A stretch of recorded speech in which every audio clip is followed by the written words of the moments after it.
I'm Simon Kernick, and welcome to betweenthelines.co.uk.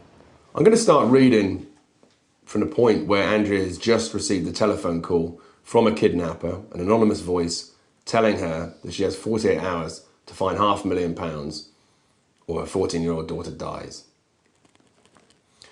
Andrea Deverne was a tough woman, and her life hadn't been easy.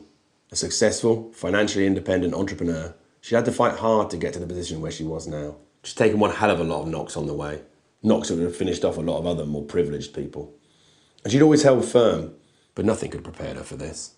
Emma was Andrea's world, no question, and to think of her now, trapped and frightened, with no understanding of what was going on, filled her with a helpless dread. And that was the worst part, the sheer helplessness. Her daughter was missing, and there was absolutely nothing she could do, except satisfy the demands of an anonymous caller and find him £500,000.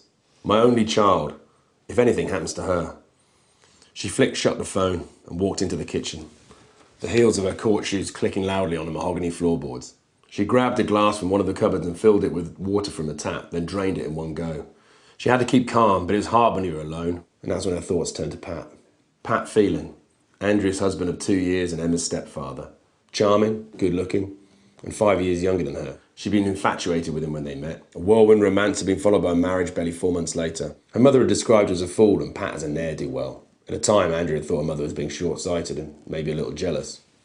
But in recent months, she began to get the first hints that maybe the old woman, spiteful as she'd always been, had a point. After all, it takes one to know one. She needed Pat now, more than she ever had. So where the hell was he?